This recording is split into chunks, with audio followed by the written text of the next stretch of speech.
Hare Krishna, Hare Krishna, Krishna Krishna, Hare Ram, Ram Ram, Hare. Hare Krishna,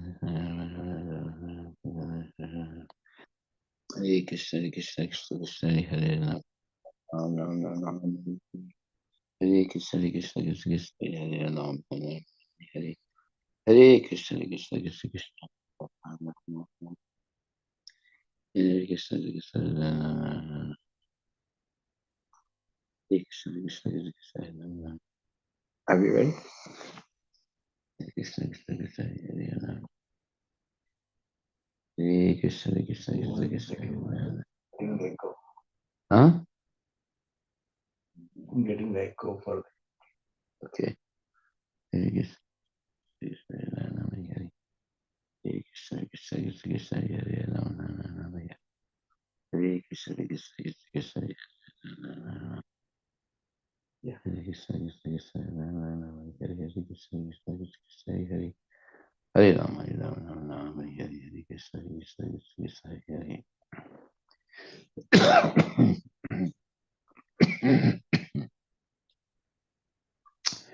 Hare Krishna, Krishna Krishna, Krishna Hare Ram, Ram Ram, Hare. Hare Krishna, Krishna Krishna, Krishna Hare Ram, Ram. Hare Krishna, Krishna Krishna, Krishna Hare. Yes, Maharaj. Yeah. Hare Krishna, my dear devotees, all glories to Srila Prabhupada ki jai.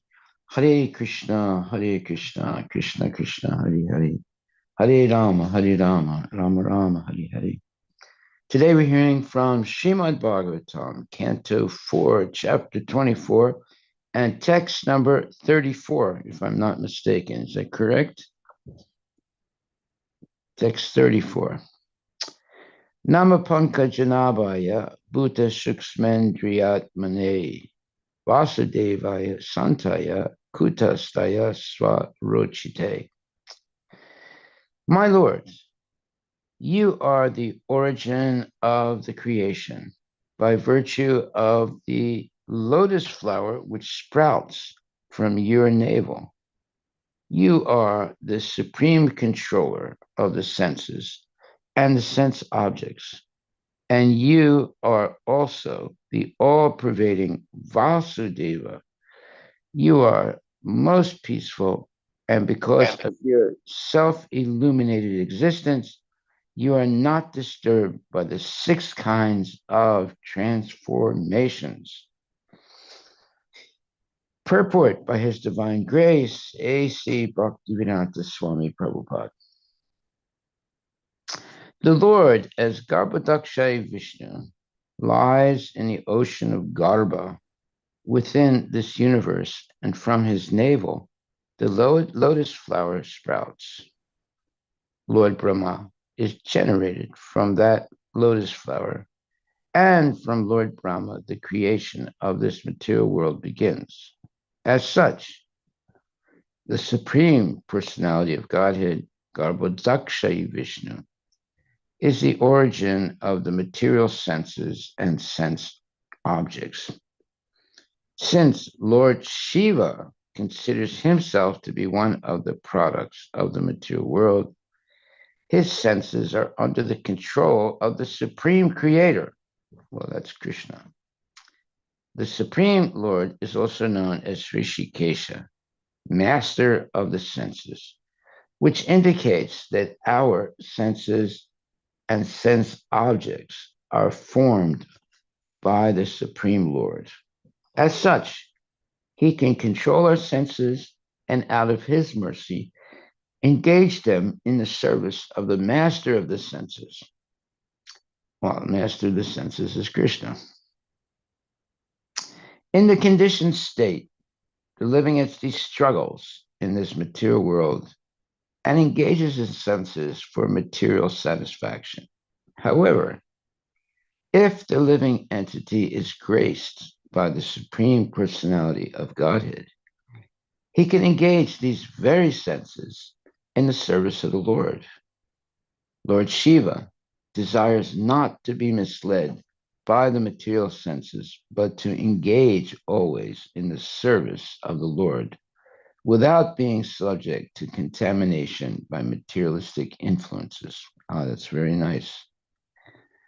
By the grace and help of Lord Vasudeva, who is all pervading, one can engage his senses in devotional service without deviation, just as the Lord acts without deviation. The words Santaya Kuta Staya Swarochise are very significant. Although the Lord is within this material world, he is not disturbed by the waves of material existence. However, conditioned souls are agitated by 6 kinds of transformations.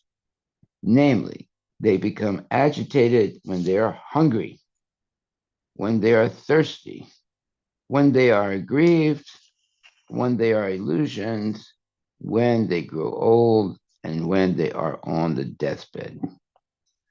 Although conditioned souls become very easily illusioned by these conditions in the material world, the Supreme Personality Godhead, as the Supersoul, Vasudeva, is never agitated by these transformations. Therefore, it is said here, Kuta Staya, that he is always peaceful and devoid of agitation because of his prowess, which is described herein as Svarosite. No, Svarosie. Rosise, I'm sorry, Svarosise, indicating that he is illuminated by his own transcendental position. In other words, the individual soul, although within the illumination of the Supreme, sometimes falls down from that illumination because of his tiny position. And when he falls down, he enters into material conditional life. The Lord, however, is not subject to such conditioning. Therefore, he is described as self-illuminated.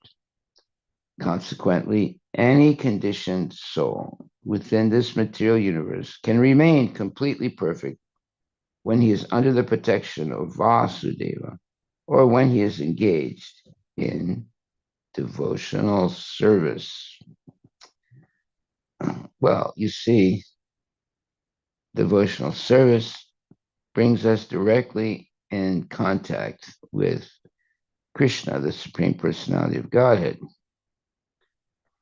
And we are also protected by Krishna because of our constant engagement in devotional service. So therefore, devotional service is the real goal of spiritual life, to be always engaged in the service of Krishna with no material desires, only the desire to please Krishna. That means that we have become matured in our spiritual activities, knowing what is the most important thing. The most important thing is to always chant Hare Krishna and regularly hear lectures given by genuine devotees and always have nice Krishna prasadam and always be engaged in hearing and chanting the glories of the Lord. Hare Krishna, Krishna Krishna, Hare Hare, Hare Rama, Rama Rama, Hare Hare. As it says here, the word Santaya Kutastaya Swarosise are very significant. Although the Lord is within this material world, he is not disturbed by the waves of material existence. However, conditioned souls are agitated by 6 kinds of transformations. Okay, very interesting. So what are the 6 kinds of transformations we're going to hear now? Namely, they become agitated when they're hungry, when they are thirsty, when they are aggrieved, when they are illusioned, when they grow old, and when they are on the deathbed. These are the 6 kinds of uh, you would call agitated uh, uh, agitated qualities when a person is not fully Krishna conscious. They become agitated by 6 kinds of transformations. Namely, they become agitated when they are hungry, when they are thirsty, when they are aggrieved, when they are illusioned, and when they grow old, and when they are on the deathbed. So, a genuine devotee or a serious devotee is not going to be disturbed by these things. Although they are not very pleasant, still the devotee remains stoic, not influenced by these different states of the body, because the devotee is completely dedicated and fully focused on pleasing Krishna. Although conditioned souls become very easily illusioned by these conditions in the material world, the Supreme Personality of Godhead, as the Super Soul, Vasudeva, is never agitated by these transformations. Therefore, it is said here, Kutastaya, that he is always peaceful and devoid of agitation because of his prowess. Prowess meaning strength, spiritual strength, not just physical strength, but spiritual strength, which is described here as Rochi say, indicating that he is illuminated by his own transcendental position. In other words, the individual soul, although within the illumination of the Supreme, sometimes falls down from that illumination because of his tiny position. And when he falls down, he enters into material conditional life. The Lord, however, is not subject to such conditioning. Therefore, he is described as self-illuminated. Consequently, any conditioned soul within this material universe can remain completely perfect when he is under the protection of Vasudeva or when he is engaged in devotional service. So those 2 points, that is, under the protection of Vasudeva, or also being engaged in devotional service. And by those 2 points, the conditioned soul in this material universe can remain completely perfect. Very interesting. When he is under the protection of Vasudeva and when he is engaged in devotional service. That should be our goal, to always be engaged in the devotional service of the Lord and under the protection of the Lord. And Krishna promises to protect his devotee. So therefore, if we are always engaged in the devotional service of the Lord, and at that point we are always protected by the mercy of the Lord, we have no more things to fear or doubt, and no more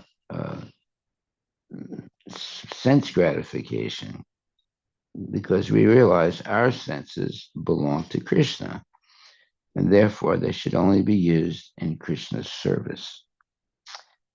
Text 35, by the way, are there any questions about text 34 and what we just read? We'll just summarize again. There are 6 kinds of transformations that conditioned souls are agitated by. And they become agitated when they're hungry, that's 1. When they're thirsty, that's 2. When they're aggrieved, 3. when they are illusion, 4, and when they grow old, 5, and also when they are on the deathbed, 6. So you have these, it's called 6 kinds of transformations. And these 6 kinds of transformations agitate the conditioned soul. And what are the 6 kinds of transformations? When one is hungry, when one is thirsty, when one is aggrieved, when one is illusioned, when one grows old, and when one is on the deathbed. Wow. Okay. Consequently, any conditioned soul within this material universe can remain completely perfect when he is under the protection of Vasudeva or when he is engaged in devotional service. So there's an equation here that if we're always engaged in devotional service, we will always be protected by Vasudeva or Krishna. So that should be our aim, to always be engaged in devotional service. And Krishna promises to protect his devotee. That means that we have no more serious problems. So all those problems that go away by the protection of the Lord and the continuing engagement in devotional service. Are there any questions about text 34? So there's 6 kinds of agitation of the living entity.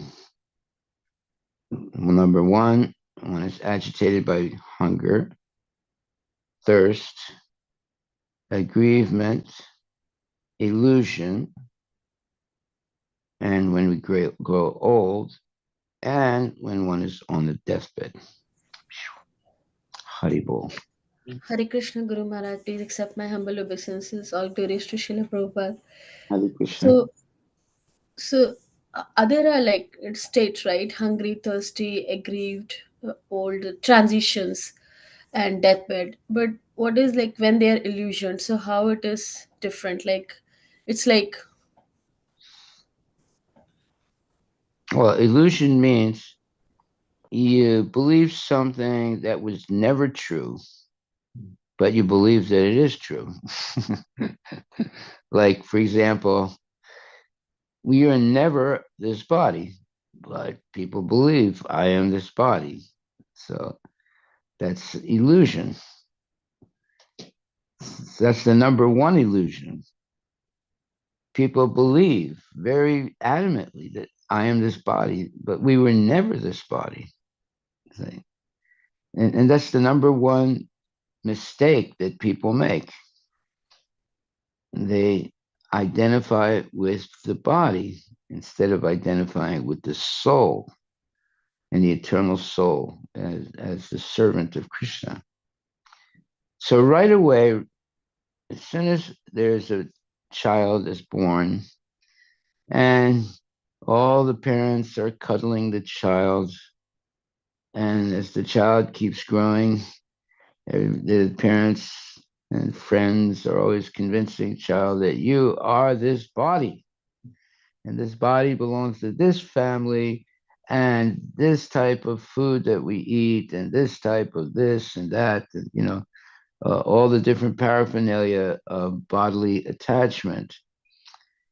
So it happens right from the beginning of life when if we're born into a mundane family.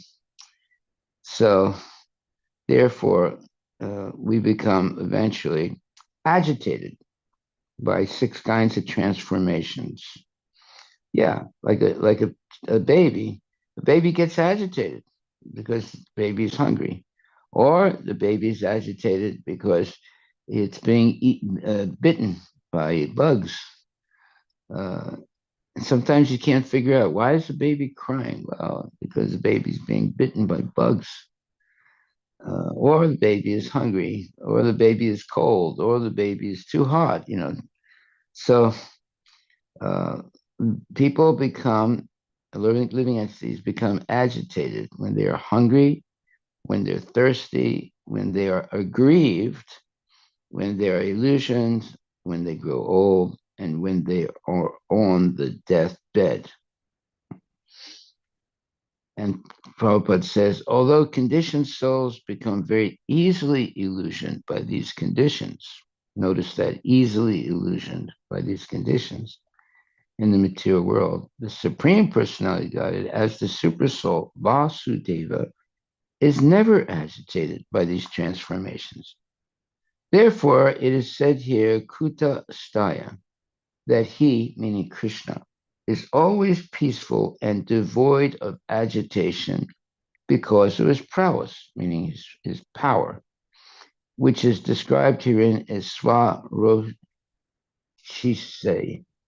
indicating that he is illuminated by his own transcendental position. In other words, the individual soul, although within the illumination of the Supreme, sometimes falls down from that illumination. Illumination meaning you are completely clear in understanding your position as the eternal servant of the Lord. That is what illumination is.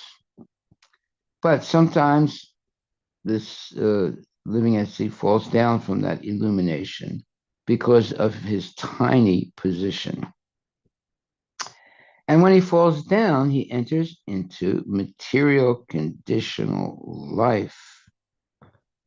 That means that one becomes convinced that I am this body, I'm this member of this family, this is the type of food I eat, this is my car, this is my wife, these are my children, and so forth. So he falls down and he enters into material conditional life. And when it says conditional life, that means he's being controlled by outside influences. He's not in control himself. The Lord, however, is not subject to such conditioning. Therefore, he is described as self-illuminated. He's not illuminated by outside influences. He's self-illuminated. Consequently, any conditioned soul within this material universe can remain completely perfect when he is under the protection of Vasudeva or when he is engaged in devotional service. So, therefore, being under the protection of Krishna and being engaged in devotional service means that one is no longer conditioned by false ego and is not attracted by material nature, material things. One knows how to use material things, but only in the service of Krishna and not selfishly. Consequently, any conditioned soul within this material universe can remain completely perfect when he is under the protection of Vasudeva or when he is engaged in devotional service. So, being under the protection of Vasudeva and being engaged in devotional service are the two fundamental ways that the devotee remains in Krishna consciousness and does not waver. There are people, that they join the movement, and after some time they get initiated, and after some time they fall down. So that doesn't mean their spiritual life is finished. By the way, whatever you do in Krishna consciousness becomes an eternal asset that can never be taken away from you. So if someone joins Krishna consciousness and then after a month or two or 5 years or 10 years falls down and goes away, Well, the next time they come back to Krishna consciousness, they pick up from where they left off. They don't start from point zero. They uh, continue from where they left off. That is a great benediction of Krishna. In other words, whatever devotional service you do, either accidentally or purposely, becomes an eternal asset that can be never taken away from you. Consequently, any conditioned soul within this material universe can remain completely perfect when he is under the protection of Vasudeva or when he is engaged in devotional service. So, in other words, that equal principle is if you're protected by Vasudeva or Krishna, that is because you are engaged in devotional service. Or if you're engaged in devotional service, you will be protected by Lord Vasudeva or Krishna. Are there any questions? So the 6 kinds of agitation of the conditioned soul are: one becomes agitated when they're hungry, when thirsty, when aggrieved, when illusioned, when they grow old, and when they are on the deathbed. But these are mundane persons. A devotee learns to tolerate all these types of, let's say, challenging situations that they can come in contact with: being hungry, being thirsty, being aggrieved, being illusioned when they grow old, and then being on the deathbed. All right. Jai Srila Prabhupada Ki Jai. Text 35. My dear Lord, you are the origin of the subtle material ingredients, the master of all integration, as well as the master of all disintegration. The predominating deity named Sankarsana and the master of all intelligence known as the predominating deity Pradumya. Therefore, I offer my respectful obeisances unto you. So let's read that again. My dear Lord, you are the origin of the subtle material ingredients, the master of all integration, as well as the master of disintegration. So integration means, let's say a baby is born and they begin to grow. So that's integration. And then disintegration is that baby grows, becomes an adult, gets old, and now is on the downward spiral of getting old, sick, and dying. So therefore, my dear Lord, you are the origin of the subtle material ingredients, okay? The master of all integration, that means all things that are being developed, as well as the master of disintegration, everything that is being destroyed. The predominating deity named Sankarsan and the master of all intelligence, known as the predominating deity Pradumya. Therefore, I offer my respectful obeisances unto you. Krishna is everything, but everything is not Krishna.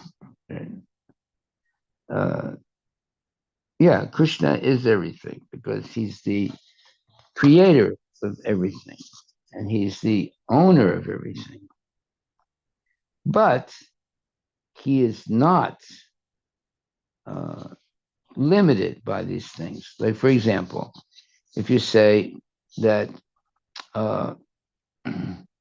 Krishna is a dog, No, he's not a dog. But on the other hand, he's the origin of the dog. But he is not a dog. So that's a little bit confusing to people, But the fact is that everything is coming from Krishna. He's the origin of everything. But that does not mean that he is a dog or he is a rat or a snake. Yeah, all those different forms are coming from him, but he is the controller of all things. But he still is transcendental. That is what's not being understood. He is transcendental from dog life, animal life, snake life, and all those things that are created by him and maintained by him, but he is at the same time transcendentally situated. Okay, so now we will go to, are there any questions about this text 35? Let me just read it again. My dear Lord, you are the origin of the subtle material ingredients, the master of all integration. That means everything that's developing, as well as the master of disintegration, everything that is going away. The predominating deity named Sankarshan and the master of all intelligence, known as the predominating deity Pradumna. Therefore, I offer my respectful obeisances unto you. Did I read that purport? I don't think I read that purport. No, you had to read. Huh? You had to read the purport. Yeah. Purport by His Divine Grace, A.C. Bhaktivedanta Swami Prabhupada. The whole universe is maintained by the integrating power of the Supreme Lord. That means integrating means he brings things together. They evolve under his control. So the whole universe is maintained by the integrating power of the Supreme Lord, who is known in that capacity by the name Sankarsana. The material scientists may have discovered the law of gravity. I like that. May have. It's true. They haven't really understood the law of gravity, but they have some ideas of it, right?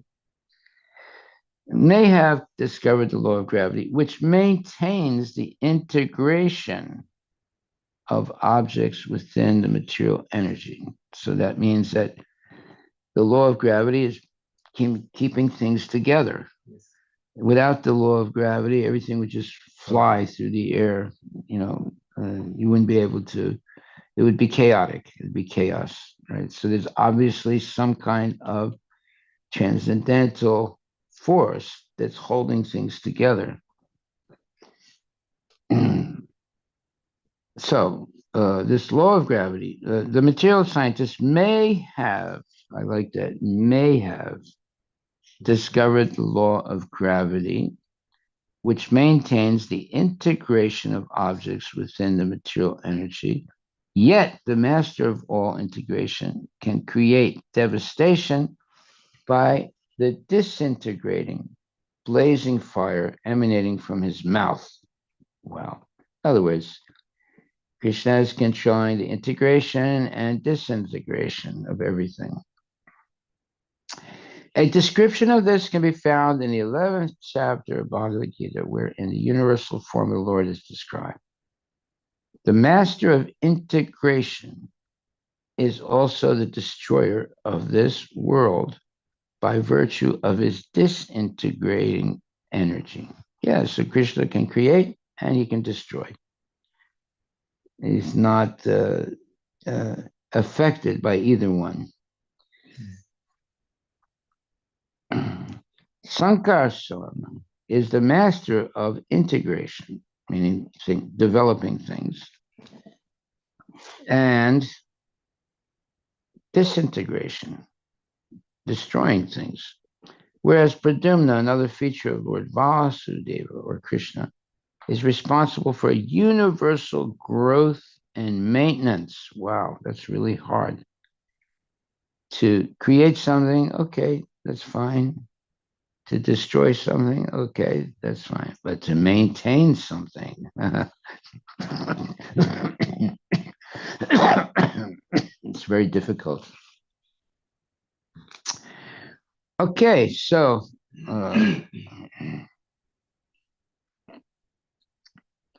the whole universe is maintained by the integrating power of the Supreme Lord, who is known in that capacity by the name Sankar Sun. Yeah, without the integrating power, there would be chaos. You wouldn't be able to do anything. If when there's chaos, there's no way of controlling things. But fortunately, Krishna is holding everything together. So therefore, you can build a house and expect to live in it for maybe 50 years, right? Why? Because Krishna is integrating everything. If everything was not under the control of Krishna, then you wouldn't be able to build a house. You wouldn't be able to do anything because there would be chaos. So obviously, people are able to have a life, to have cars, to have roads, to have buildings, all because of Krishna's integrating potency or power. And that's why it says here, the whole universe is maintained by the integrating power of the Supreme Lord, who is known in that capacity by the name Sankarsana. Okay, see, Krishna is holding everything together. Without him, everything would be chaos, and everything would just disintegrate. The material scientists may have discovered the law of gravity. That means it's not sure they know everything about the law of gravity, which maintains the integration of objects within the material energy. Yet, the master of all integration can create devastation by disintegrating blazing fire emanating from his mouth. Wow, that means that anytime Krishna could destroy everything, uh, and no one can do anything about it. Just like when there's a hurricane, the United States Army, let's say, it's generally true, it's the strongest army in the world. But when there's a hurricane, nobody can do anything. They just sit there and watch everything being blown away, and then they have to clean everything up and rebuild again. Right? They can't stop it. So therefore, that proves that materialistic people are not really in control of things. At any point, everything that they've built up can be destroyed, right? And then they have to start all over again, cleaning up and then rebuilding. So, therefore,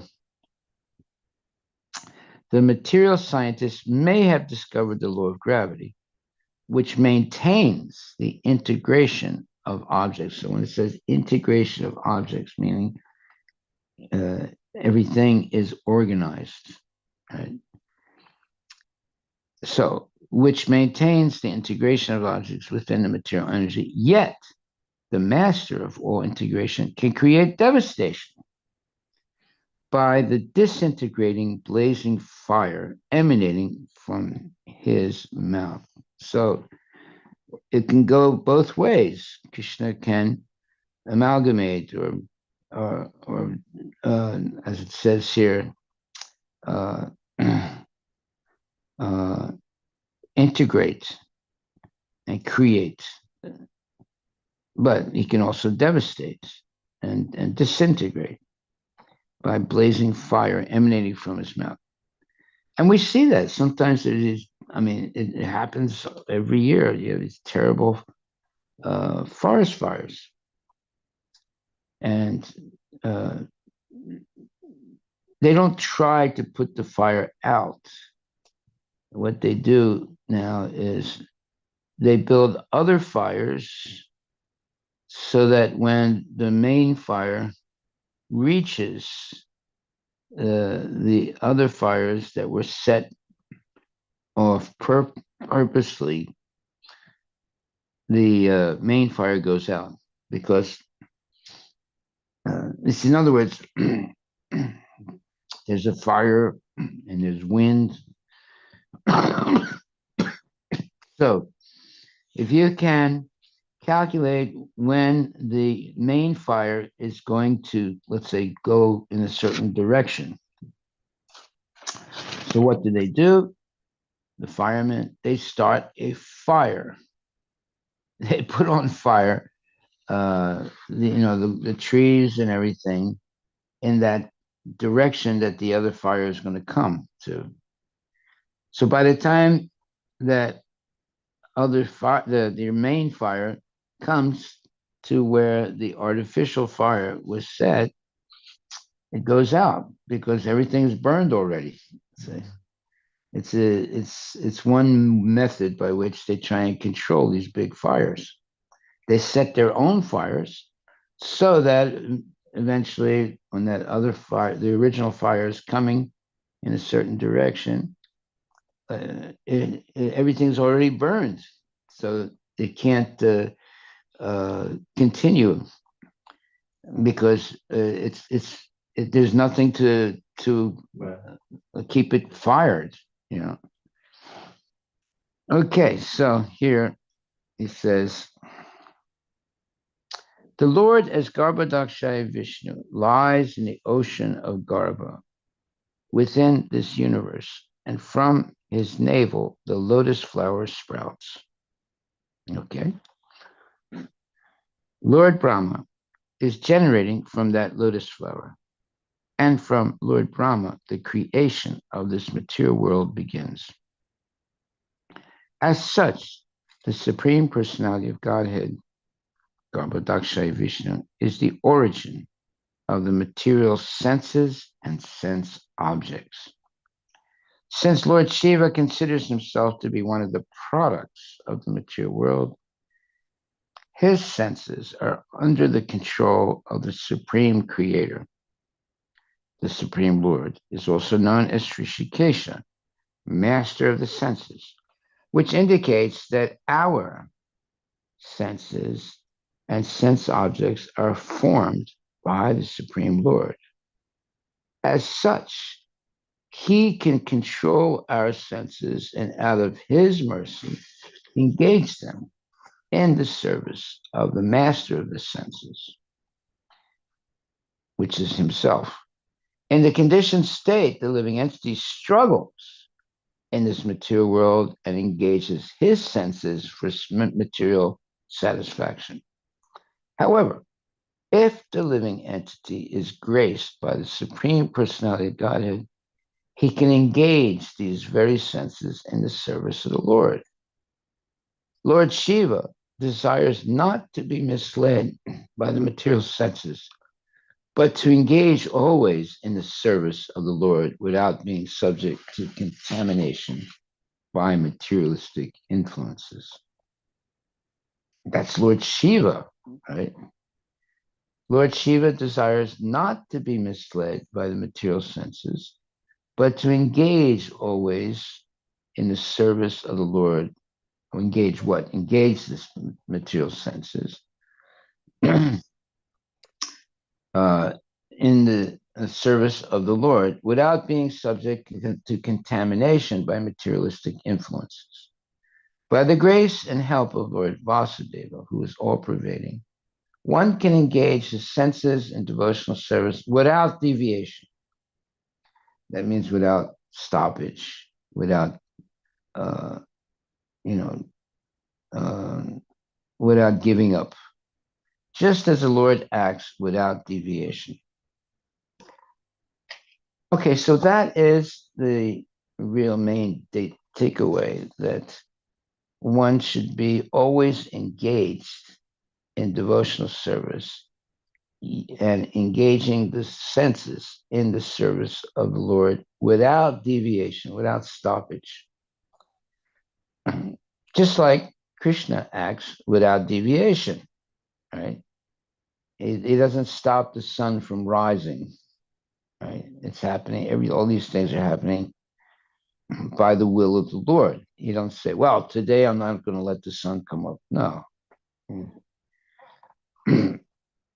And because of that, because he's controlling all these things, there's predictability.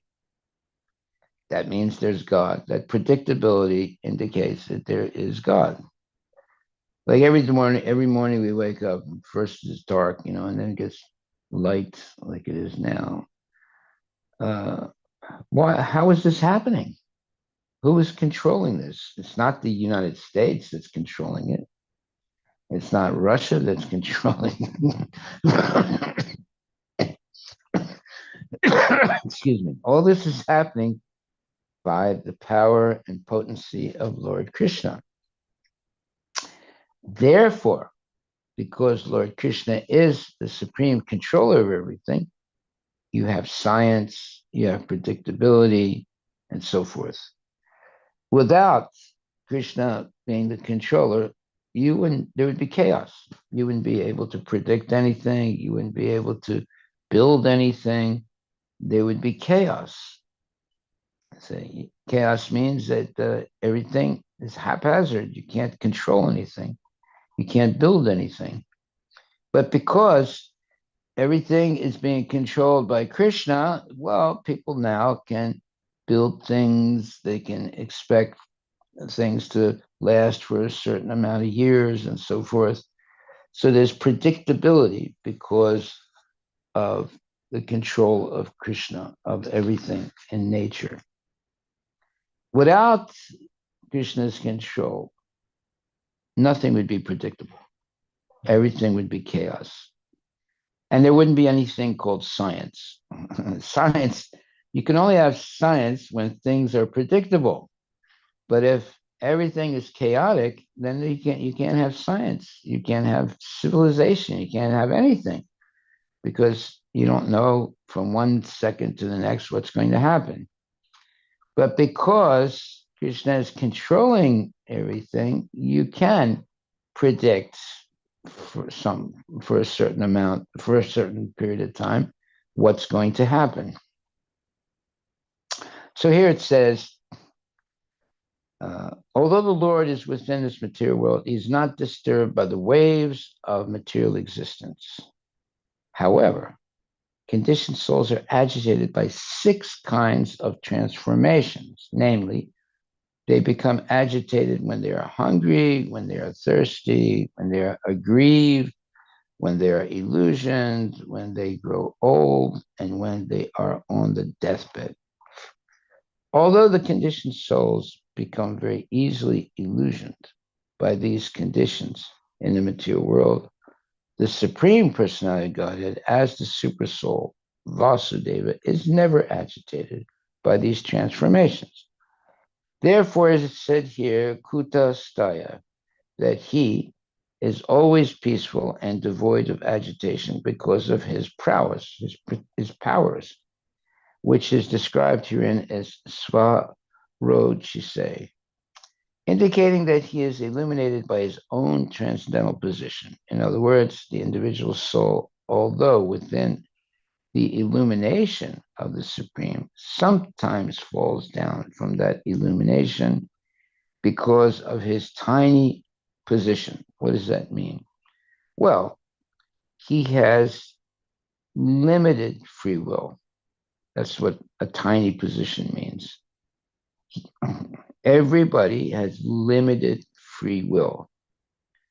Therefore, what is the limitation? Well, limitation is either you surrender to Krishna or you don't surrender to Krishna.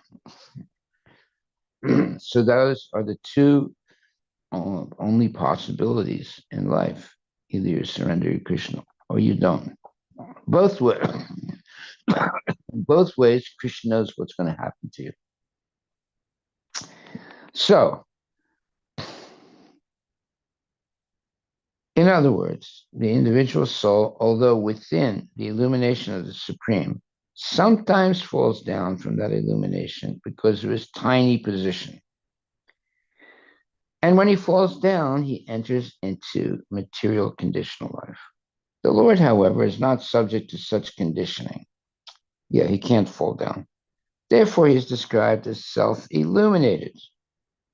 Consequently, any conditioned soul within this material universe can remain completely perfect when he is under the protection of Vasudeva or when he is engaged in devotional service. So in other words, if we have a bona fide spiritual master and we follow the instructions of the spiritual leaders, we will not fall down and we will remain steady in devotional service. And because of that steadiness in devotional service, all the 6 kinds of transformations, mainly hunger, thirst, aggrievement, illusions, and growing old, and then being on the deathbed, these things will not disturb us, knowing very well I'm not this body. But someone who's identifying with the body, then they're in complete disarray. They don't understand what's happening to them. They don't understand what's going to happen next. And they're completely disturbed in their mind. Okay, any questions? You can talk about this verse for months. There's so much information here.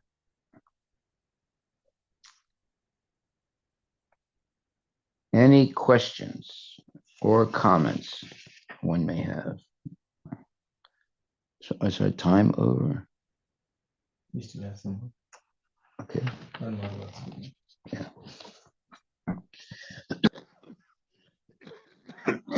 Excuse me. Text number 35. My dear Lord, you are the origin of the subtle material ingredients, the master of all integration, as well as the master of all disintegration, the predominating deity named Sankarsan, and the master of all intelligence, known as the predominating deity Pradyumna. Therefore, I offer my respectful obeisances unto you. Yeah, so Sankarsan, Pradyumna, etc. They're all expansions of Lord Krishna. Purport: the whole universe is maintained by the integrating power.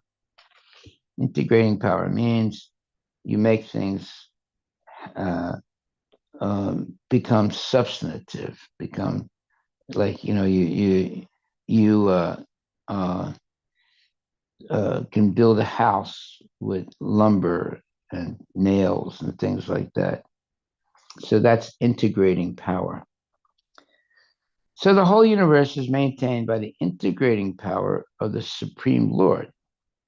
Yeah, so the Lord, he doesn't need nails and lumber. He can do it with his own potencies. So the whole universe is maintained by the integrating power of the Supreme Lord, who is known in that capacity by the name Sankarsana. The material scientists may have discovered the law of gravity, which maintains the integration of objects within the material energy. Yet the master of all integration can create devastation by disintegrating blazing fire emanating from his mouth. A description of this can be found in the 11th chapter of the Bhagavad Gita, wherein the universal form of the Lord is described. The master of integration is also the destroyer of this world by virtue of his disintegrating energy. Sankarsana is the master of integration and disintegration, whereas Pradyumna, another feature of Lord Vasudeva, is responsible for universal growth and maintenance. The word sukshmaya is significant because within this gross material body, there are subtle material bodies, namely mind, intelligence, and ego. The Lord, in his different features, Vasudeva, Aniruddha, Pradyumna, and Sankarsana, maintains both the gross and subtle material elements of this world. As mentioned in Bhagavad Gita, the gross material elements are earth, water, fire, air, and ether. And the subtle material elements are mind, intelligence, and ego. All of them are controlled by the Supreme Personality Godhead as Vasudeva, Sankarsana, Pradyumna, and Aniruddha. And this will be further explained in the following verse. Hare Bol. Hare Krishna, Krishna Krishna, Hare Hare, Hare Rama, Rama Rama, Hare. Any time left? So, we are about the time. Huh? We are about the end of the time. Yeah. Okay, so our takeaway today.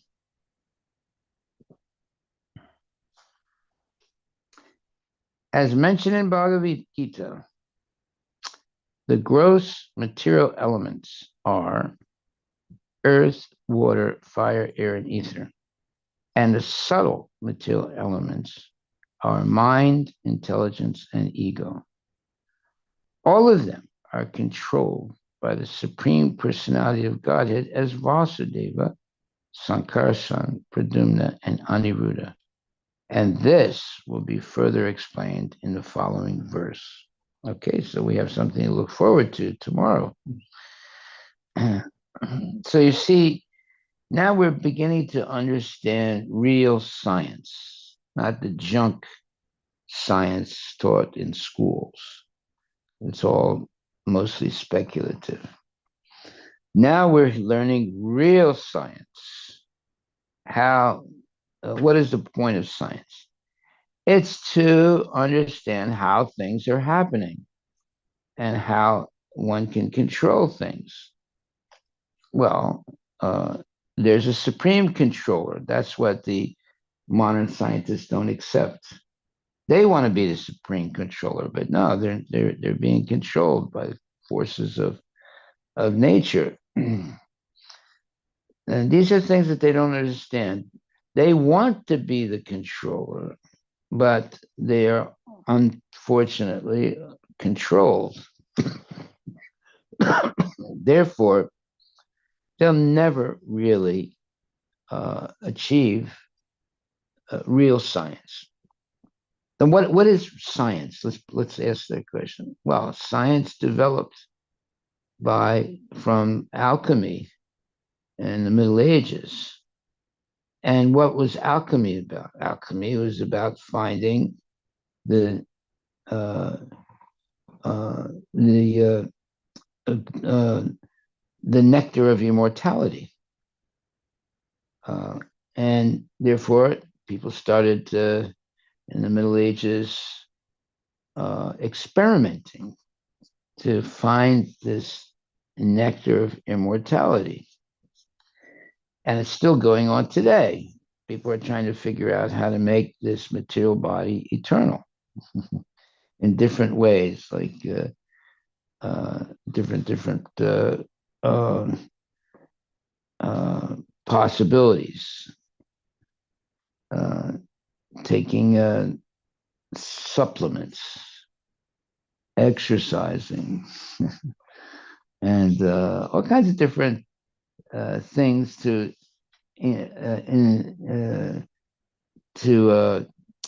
remain youthful and have energy and continue to have sense gratification.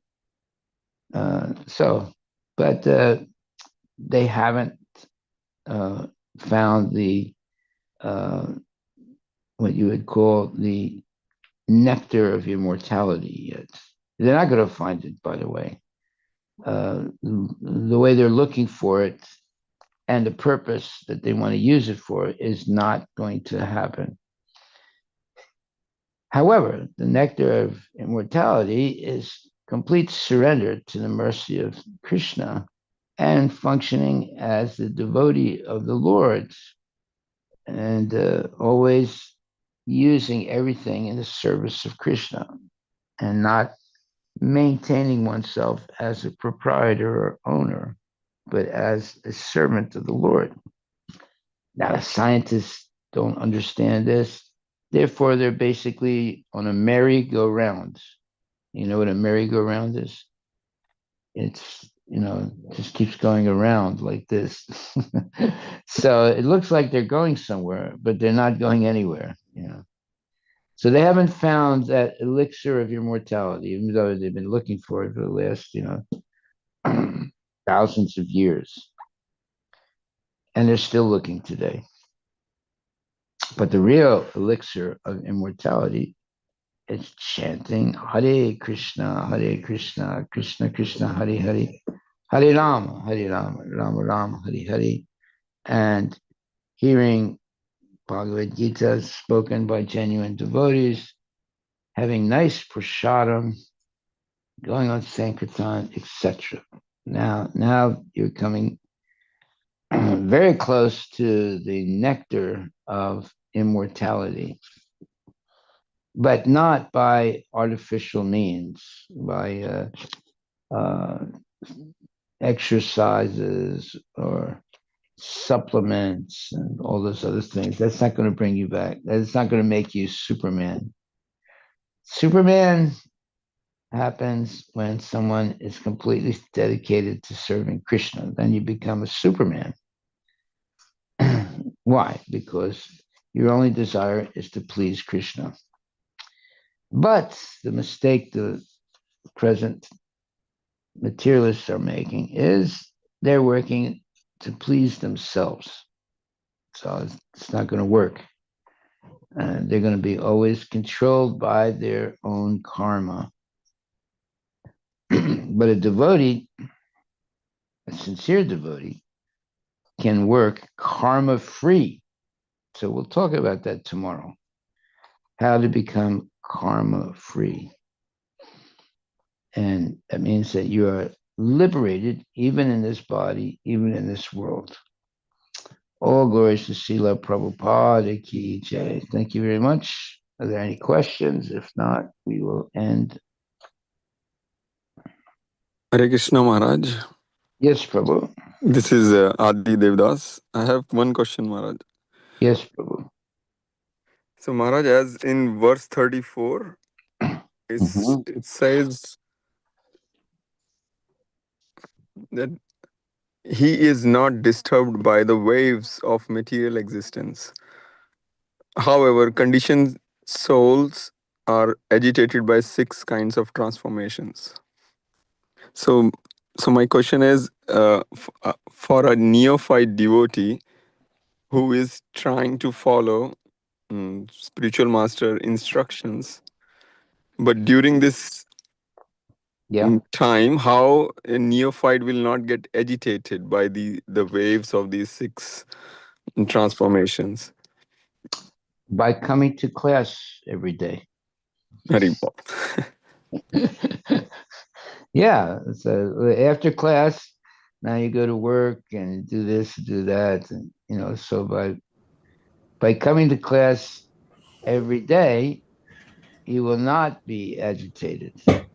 You're going to be agitated, but it's not going to stick because you're coming regularly to the class. But people, they don't come to the class, yeah, they're going to be harassed. They're going to always be disturbed, agitated by 6 kinds of transformations. But if you come to class regularly, you're not going to be disturbed by these things. Just imagine you don't come to class. You just wake up in the morning, drink a cup of coffee, look at the newspaper, and then go to work and so forth. And you'll be disturbed all the time. You see, because there are going to be problems at work. There's going to be problems in the world. There's going to be physical problems. There's going to be mental problems. So many problems.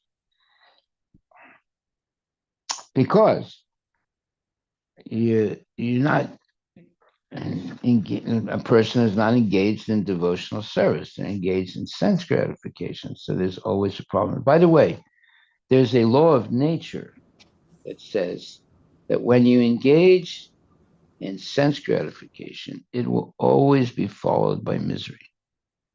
Did you know that? It's actually a law of nature that when people engage in sense gratification, it's always followed by misery. Yes, Maharaj.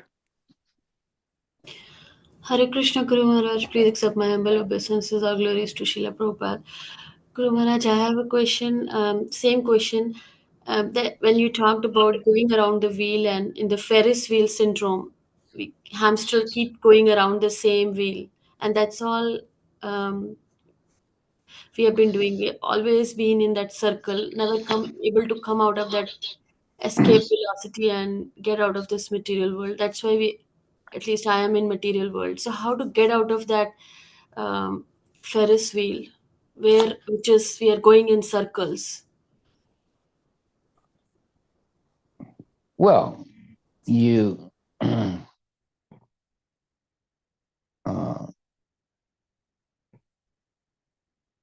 you become free of that vicious circle by engaging in devotional service, hearing, chanting, dancing, feasting.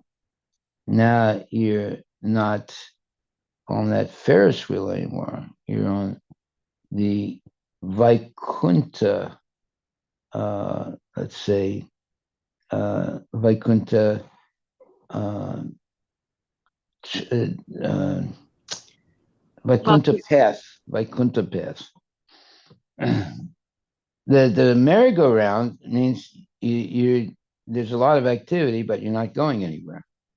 You just keep going around in circles. But the Vaikuntha path is you keep making spiritual advancement all the time, every day, by coming to class, by learning things every day, by going on Sankirtan, by preaching, by hearing Bhagavad Gita. So if you stay on the merry-go-round, you're not really learning anything. But if you jump off the merry-go-round into the Krishna conscious life of hearing and chanting every day the glories of the Lord, now you're making tangible spiritual advancement. Because every day you're learning more and more about how wonderful Krishna is and how to please Krishna and how to engage in devotional service, how to become more humble and meek and sincere in everything you think about and do. So you see, the merry-go-round of the material world is doing the same nonsense every day. Whereas in Krishna consciousness, we are engaged in devotional service every day. So there's no nonsense. Nonsense meaning, watching television, eating meat, going to the movies, all kinds of sense gratificatory activities. But when you're in Krishna consciousness, you use your senses and your mind in activities of pleasing Krishna. Now you are liberated. So if we just continue activities that please Krishna and are purifying, you won't have any problems. If you jump off if you would jump on the merry-go-round of sense gratification, then you're going to have a lot of problems. So we want to be with Krishna and not with the merry-go-round. And how to be with Krishna? Just come to the class and come to Sankirtan, come to all the programs in the temple. And now you're not going to be influenced by the merry-go-round. Merry-go-round means it looks like you're going somewhere, but it's not going anywhere. It's just going around like this. But if you jump off the merry-go-round, now you can go somewhere. So the way to jump off the merry-go-round is to come regularly to the class and hear Shravanam Kirtanam. Now you are no longer going to be a prisoner on this merry-go-round of what you would call sense gratification, the hackneyed same thing, year after year, birth after birth, eating, sleeping, mating, and defending. Now you jump off that vicious cycle, and you get on the Krishna conscious, what you would call chanting uh, uh, and hearing culture, hearing and chanting. Shravanam Kirtanam, that is Krishna consciousness. That's what we should be doing every day to get free from Maya. Okay, thank you very much, my dear devotees. There's no other questions. We'll stop now. If there is a question, we'll continue a little bit more. Yeah, Hare Krishna Maharaj. Yes, Prabhu. So Maharaj, the verse that you were referring, Maharaj, about the material miseries, so that is 5.22, Bhagavad Gita, last line of the purport. Okay. 5.22. Is that right? Yes, Maharaj. The last line of the purport.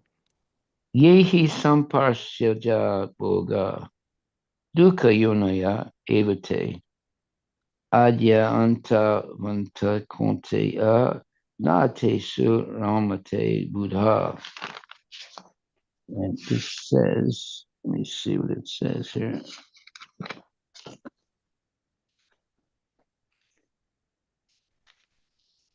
An intelligent person does not take part in the sources of misery, which are due to contact with the material senses, O son of Kunti. Such pleasures have a beginning and an end. And so the wise man does not delight in them. Is this what we're talking about? Yes, Maharaj. The last line specifically of the purport says, the more one is addicted to material pleasures, the more he is entrapped by material miseries. That's a law of nature, Yeah. which most people do not accept. But it's the truth. The more one's addicted to material pleasures, the more he's entrapped by material miseries. It's the law of nature. Now, if Yes, Maharaj. people learn this, then they will not be trapped by material or attracted to material pleasures. That doesn't mean they're going to be miserable. It just means that they will have a superior taste of Krishna consciousness rather than the low class taste of sense pleasures. So one is attracted by the superior taste of devotional service and love for Krishna, not the being addicted to material pleasures, meat eating, gambling, illicit sex, intoxication, etc. So the more one is addicted to material pleasures, the more he is entrapped by material miseries. This is a law of nature, which most people, when they hear it, they don't accept it.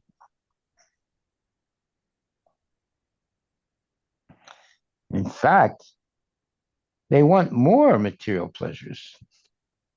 They don't realize that the law of nature is that the more one has material pleasures, the more one is entrapped by material miseries. Haribol, that's our takeaway today. Thank you very much, Prabhuji, for that comment. Okay, Hare we'll Krishna. stop. Yeah. Hare Krishna Maharaj.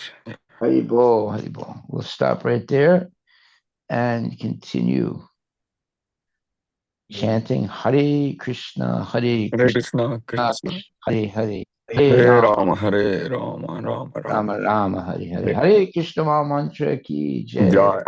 Srila Prabhupada ki Jai. jai. Srimad Bhagavad Gita Grantha Raj ki jai. Jai. Srimad Bhagavatam ki jai.